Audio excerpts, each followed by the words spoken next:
জুমার দিন উপলক্ষে অন্য যে কোনো দিনের চাইতে জুমার দিন অর্থাৎ শুক্রবারের ফজর নামাজ পুরুষরা মসজিদে জামাতের সাথে পড়বেন, জামাতের সাথে পড়ার নিয়ত করবেন পাক্কা। কারণ অন্য যে কোনো দিনের ফজর নামাজ না, শুধুমাত্র যত নামাজ আছে, নবী করিম সাল্লাল্লাহু আলাইহি সাল্লাম বলেছেন আফদালুস সালাওয়াতে ইনদাল্লাহ, আল্লাহর কাছে দুনিয়ার সব নামাজের মধ্যে, 5 ওয়াক্ত সাধারণ নামাজগুলোর মধ্যে সবচাইতে উত্তম নামাজ হলো সলাতুল ফজরে মাআল জামাআতে ইয়াউমাল জুমআ, জুমার দিন ফজরের নামাজ জামাতের সাথে আদায় করা হলো যত নামাজ আছে এর মধ্যে সবচেয়ে শ্রেষ্ঠ নামাজ।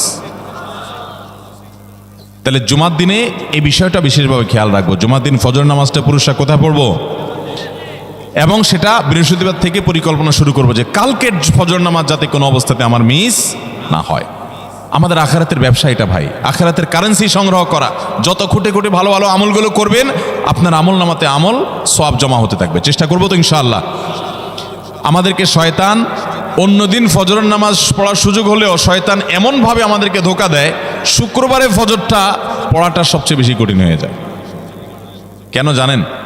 কারণ ইবলিস তো জানে হাদিস, আপনি জানেন না, হয়তো অনেকে হয়তো আজকে শুনছেন, আমি কোনো হাদিস না জানতে পারি, ইবলিস ঠিকই জানে যে ফজর নামাজ এই দিন যদিও জামাতের সাথে ফজর পড়ে ফেলায় তাহলে তোর আখিরাতের ব্যবসা অনেক দূর আগে যাবে।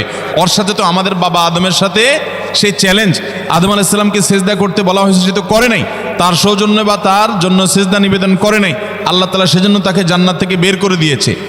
তার কারণে এই ইবলিস তখনই আল্লাহর সামনে চ্যালেঞ্জ ছুড়ে দিয়েছে আদম আলাইহিস সালামের সাথে যে লা উবিয়ান্নাহুম আজমাইন, আমি আদমের সব সন্তানগুলোকে পথহারা করে ছাড়বো, ওদেরকে জান্নাতের পথে চলতে দিব না। এই জন্য আল্লাহ তাআলার কাছে সে কিছু পাওয়ার চাইয়া নিছে। এর ভিতরে একটা হলো কিয়ামত পর্যন্ত হায়াত পাবে, আরেকটা হলো আমাদের রগের সাথে সে মিশতে পারে, রক্ত প্রবাহের সাথে মিশতে পারে, শরীরের মধ্যে প্রভাব সৃষ্টি করতে পারে, আমাদেরকে দুর্বল করতে পারে, মন্দ দিকে টানতে পারে, ভালো কাজ যেন না হয় মনে মনে কুমন্ত্রণা সৃষ্টি করতে পারে। এই পাওয়ার সে নিয়ে এসেছে। এই জন্য তার সাথে আমাদের চ্যালেঞ্জ। সে হাদিস জানে যে জুমার দিন ফজর পড়লে আমাদের অনেক লাভ হয়ে যাবে।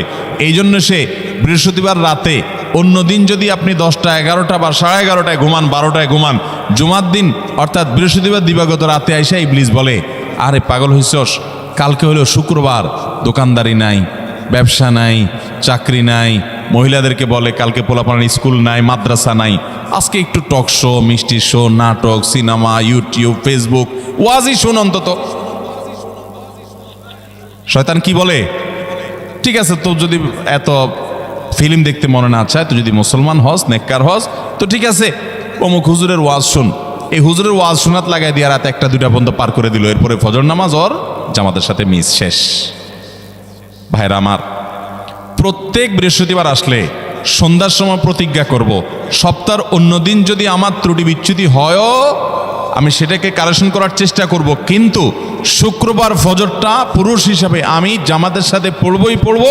তার জন্য রাতে আগে শোবো, ডাবল ট্রিপল অ্যালার্ম দিয়ে শোবো, অন্য নামাজি বন্ধুকে বলবো ফোন দিয়ে ডেকে দিবি, একে অন্যের সহযোগিতা করব, কিন্তু ফজরের নামাজ জুমার দিন ছাড়বো না ইনশাআল্লাহ। ঠিক আছে তো?